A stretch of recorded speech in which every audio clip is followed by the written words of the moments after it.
Hey everybody, it's Greg from Park Journey here. I hope you're all doing well. In this week's video, I'm going to look back on our meeting that we had with the Six Flags CEO and leadership team back in late January. So it's been about almost 2 months since we've met with them and kind of discussed what their plans are and their improvements that are coming to the parks of the Six Flags chain. So I wanted to spend some time kind of looking back on that and kind of grading what they've done so far, and kind of what needs to come, in the future. Because some of the biggest feedback that we got from that video was that they have to follow up on these things. Talk is cheap, and they have to kind of go the extra mile and really follow up on all of these things that they want to do at the park. So like I said, in this video we're going to go and look back on that. We'll look at all of the different things we talked about and then just kind of give them a grade, and then we'll obviously share some video and pictures of what they're doing so far. Because a lot of the things that they said they were going to do, they are already doing to good effect, for the most part. But again, we will hold them. We're going to hold them accountable, and we want to make sure that they're following through on these things. So we will, we're not going to sugarcoat a little bit, just because we have a good relationship with the leadership team. We're going to and I think they appreciate that. So enjoy. We'll get right into it. But before we do, make sure you click below to subscribe to our channel. As always, it is greatly appreciated. So again, looking back on that original video, I'm just going to kind of go down chapter by chapter what we talked about. And the first thing we talked about was parking.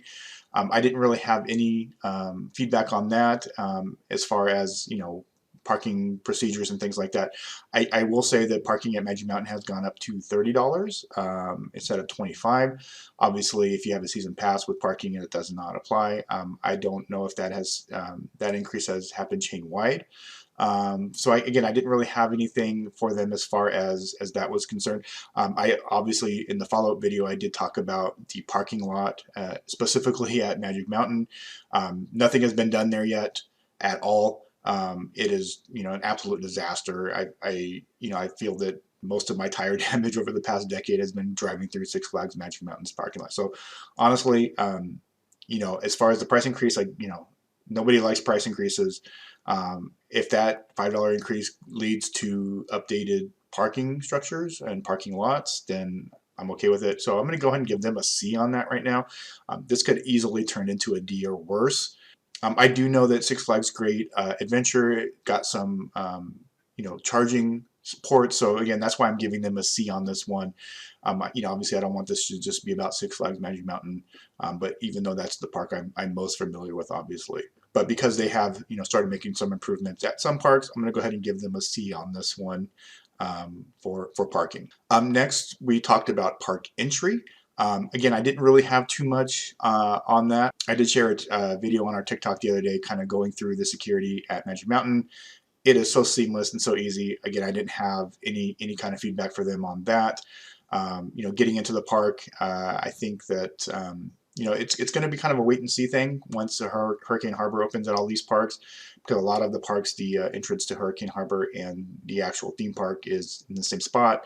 It always creates a backup, especially again here at Magic Mountain. So hopefully they'll improve that at some point. I don't see that happening before Hurricane Harbor opens this year. But again, I don't really have any negative feedback as far as park entry is concerned. So I'll go ahead and give them a B on this one. It's kind of keeping the status quo. Obviously, there are always improvements that can be made. But for now, I think that's in a good spot. I don't see any issues with park entry and security right now. So again, I'll leave that as a B. Park operations was a huge one that we talked about. I will say, on my visits to Magic Mountain over the last couple of months, there's been things like, Full Throttle doesn't open up with the park. A lot of things are one train right now, which, it's technically the off season. So I think that's, understandable. It is a year-round park, so you're going to have park operations, limited. And again, until all of the other parks open, we really won't have a whole lot of feedback on this to see if park operations are better this year than they were last year or the year before, or not really the year before in 2019. But so Magic Mountain is really the only park right now that we can kind of gauge, and I haven't really seen any kind of improvements as far as park operations are concerned, to be honest with you. One thing I will say, which I'll get into a little bit more, is you can do your skip the line on the app now, which is great. Flash Pass can be done on the app now, so that is a little bit of improvement on that. But as far as the actual operations of the park, I haven't really seen any kind of improvement there yet. But we'll see what happens, moving forward. Even just last week at Magic Mountain, going on Tattoo, it was 4 to 5 minutes per dispatch. On that ride. So they had like 2 ride ops and 1 person in the booth. So that is, as far as I'm concerned, that's not really acceptable for that ride. Even on a weekday that just came back from, being repainted, and it was closed for a while and is very popular. So things like that. So I'm going to go ahead and give them a C on this one. Again, I haven't seen anything negative or worse. I haven't seen any improvement here. So we'll go ahead and keep it right in the middle. Give them a C on park operations. One of the other things that we talked about was single rider on more attractions. I have not seen this expanded at Magic Mountain yet. It's only Riddler's Revenge and Viper right now. I think this is a great idea. I think that it's something that the park needs, or that the parks need in total.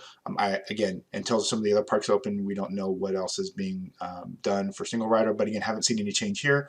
But I love the concept, so I'll give them a B on this one.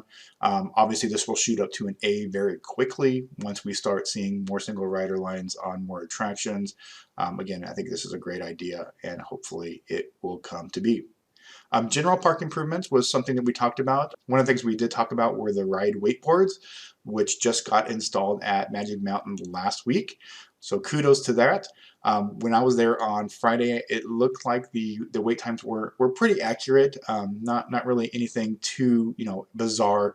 I know somebody that was at the park yesterday, and the wait times were way less than what the ride board said. So obviously there is some work to be done there.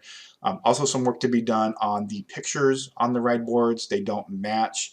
And as of yesterday, they still were not matching. So I'm going to go ahead and give them a B on this one. A for effort. But it got to work out some bugs there on some of the pictures and stuff. But again, I think it's a really great concept. It's something that's been long needed. The spots where they put them were really great. I think they work, and I think that there will be a big boost for people at the parks. I saw a lot of people looking at them on Friday when I was there. But because the pictures weren't matching, they thought that they were by Revolution. First time you could tell there was a first visit at the park, and it was showing, I think it was showing West Coast Racers. So I had to kind of explain to them that, the pictures weren't matching, but, this was a good, starter coaster and, things like that for their kids. So hopefully they'll get that looked at and fixed soon. Again, the park is aware of it. But if you deal with IT, you know that some things, they take longer. So hopefully we'll get that updated. So again, I'm going to go ahead and give them a B here on park improvement. Haven't seen too much as far as new vegetation, the shade, and the benches and stuff that they've talked about at Magic Mountain yet. So again, we'll kind of do another follow-up once some of the other parks open next month. Food, this seems to be kind of a slow rollout, at least here at Magic Mountain, but they have announced new food at Great Adventure. They're going to get Fatburger, which if you're on the East Coast and you've never had Fatburger, you're in for a treat. I love Fatburger. They've also announced new food at Great America, a new that was just today, a new beer garden. The whole Yankee landing area is now going to be DC Universe. They've announced a beer garden. Dole Whips are going to be there. Six Flags America has also announced a lot of new food, some really great pictures that they've shared. And again, I'm going to share some of the pictures here that we've gotten for the improvements at the different parks. So I think, again, I'm going to go ahead and give them a B on this one. Again, we haven't really seen the improvements, but so all these things that we're talking about, they are doing it. We just haven't seen it really here yet. But I anticipate once these other parks open, we're going to start seeing that. So again, I'm going to go ahead and give them a B on this one for now. One of the other things we talked about was Justice League. I will say I don't know if I'm the reason for this. I want to say that I am, but one of my suggestions was to stop doing the full pre-shows for Justice League, and have that part of the queue, because it's, you're wasting 15-20 minutes just waiting for these two pre-shows, which are not bad pre-shows. They're just really, really long. And when I went last Friday, I walked right in, walked right through the Hall of Justice part and the part with Cyborg, and right onto the single rider of Justice League. I hadn't ridden Justice League since 2019, because of the pre-show stuff. So again, I don't want to say I was the reason for that, but I think I might have been the reason for that. So yay. And hopefully that is something that will continue, and people will realize that they don't have to sit through those things, and Justice League ridership will go up, because as it was mentioned when I met with the CEO, is Justice League is due for a $5 million software upgrade, and it needs it. I'm just going to put it out there. The sound was very low. I forgot to even grab 3D glasses, but it didn't seem like it was, like it was when it first opened. So this is definitely something that's needed. I hope that everybody continues to ride Justice League, because I would love to see those software upgrades happen. And honestly, if they don't, see the value there, it's not going to happen. So just make sure you go ride Justice League at your parks. Hopefully, most of the other parks, or all of the other parks, will kind of skip the pre-shows as well when they open. But kudos to the park for doing that. So again, I'm going to give them a B on this one for taking out the required pre-shows. But obviously, with it needing this software upgrade, we need to, it can't be an A. I'll just be frank with it. But a B is good. I'm okay with that. And one of the other things we talked about was social media. And one of my big takeaways was, you have all of these social media channels. You have a lot of followers on these things, and you're not utilizing them. So I will say, some of the parks that had no social media presence, looking at you, Magic Mountain, have really stepped up their social media presence. Magic Mountain is even doing like a bracket thing with all their coasters this week. They're also sharing, different things throughout the parks. It's definitely increased. And then I've seen some other parks like Six Flags America is sharing more stuff. Great Adventure's always been pretty good with it. But even like Six Flags St. Louis, Fiesta Texas is now sharing construction pictures on their official social medias, and not just on the park president's social media. So kudos to that.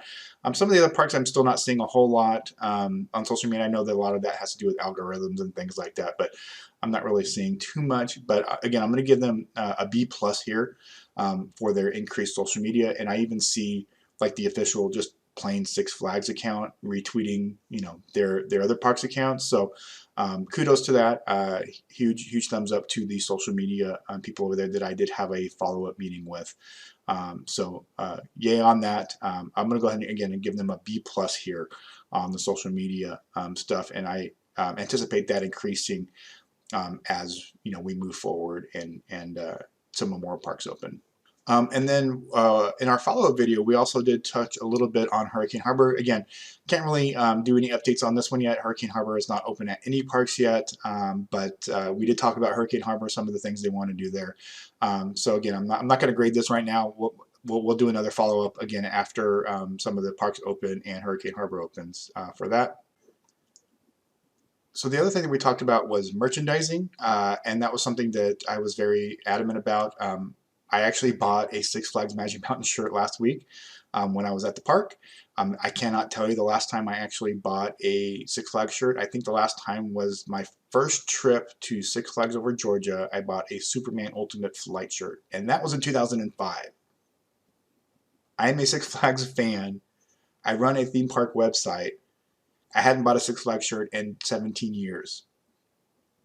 So that basically tells you how I looked at Six Flags merchandise. I mean, I visited a lot of parks since then. I had my first visits to Great America and Six Flags St. Louis and Great Adventure and a lot of other parks. And, obviously Discovery Kingdom and Magic Mountain I visit all the time. And I hadn't bought anything in 17 years. So kudos to some new merchandising. I'll share some of it here. I thought it looked really great. I did buy the blue one with the Six Flags kind of Magic Mountain logo. Now I will say, the merchandise is pretty much, some of this stuff is the same as we saw at Six Flags over Georgia. on opening weekend, the purple and the yellow and stuff like that was the same. They just obviously switched out Magic Mountain over Georgia, which again, that's fine. I'm okay with that as long as the shirts look good. I'm okay with it. We also did finally get some 50th merchandise at Magic Mountain. I did buy a cup, a 50th anniversary cup. And the shirts here you can see as well.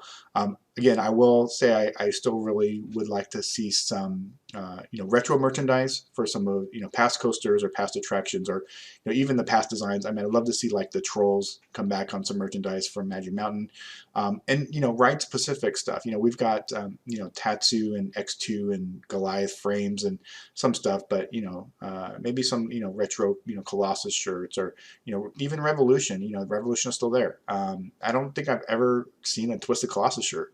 Maybe I'm wrong. If I am, please let me know in the comments. If it was, I didn't care for it. I'm not a huge fan of coaster stat shirts, which is why again I don't really buy Six Flags shirts. But again, kudos to this. Again, I'm going to go ahead and give them an A- on this one, just because I really appreciate that they've rolled out some new merchandise that is not gaudy, that somebody in like me would actually wear. Again, they're still just swapping out the names on the generic shirts, which again I'm okay with, because most people that visit Six Flags Magic Mountain are never going to visit Six Flags Over Georgia. I mean, let's be honest. But from our perspective, I would like to see again some retro stuff at some point as well. Again, I know that takes time, so again I'm going to go ahead and give them an A- here on the merchandising. So one of the other things we did talk about was new rides opening, and new rides opening on time and for the season. And if you may or may not have noticed, construction on Wonder Woman at Magic Mountain has pretty much crawled to a standstill. It was going pretty quickly there. I hear that they're waiting for some track, but really not a whole lot of visible work being done on it. Obviously the announcement said summer of 2022, and it's certainly looking that way. I mean, obviously this is now March 24th. We've got 3 more months until summer. I don't anticipate Wonder Woman opening before mid-June at this point, to be honest with you.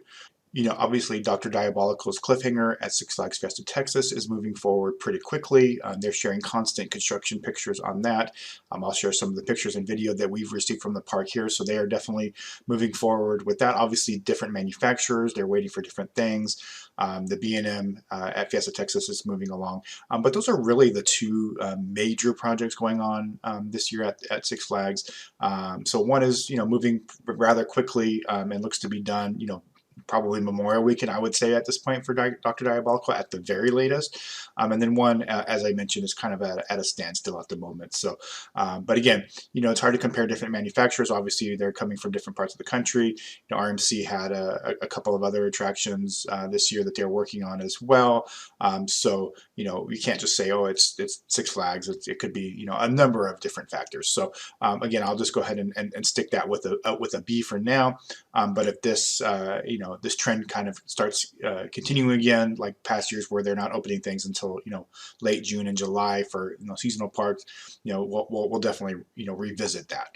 So as far as an overall grade, from our chat with the CEO and leadership team in late January to now, I'm going to give a B grade overall to some of this. So there were some C's in there, there's some B's in there. I think there was an A in there. So overall, I think we'll stick with a B for now, not a B plus or a B minus, just right in the middle. A lot of really great things have been announced at all these parks. I think it's great. As we mentioned in that first video, in every video since, it's going to be all about the follow through. I feel that they are following through on these things, but it's up to us as well to participate in these things. So when they're doing food festivals and merchandising and things like that, to spend the money and actually show them that we all these things that we've been saying we've wanted for years and years, that we actually want them and are going to patronize these things. I think that's very important on our end too. So again, overall a B. Really excited to see some of the enhancements here, what happens in the future in the next few months with some of these parks. We'll obviously keep them on their toes, hopefully, and keep them, that we notice these things for good and bad. I don't want to just sit here and rail on them for 20 minutes and they didn't do this and they didn't do that. We've always been very fair. We've always tried to be very fair, which is why I think they actually wanted to talk to us. Instead of some sites that are just negative all the time. So I'm glad that they did. Again, but we are going to be fair and we're going to speak our mind on this. So overall, again, a B. If you feel differently, let me know in the comments. All right, everybody, thanks for watching. Hope you enjoyed. Stay tuned. We'll have more from different parks over the next few weeks. And then obviously we'll have some more updates from our Southern California parks here at some point in the next few weeks as well. Take care, everybody, and hope to see you soon.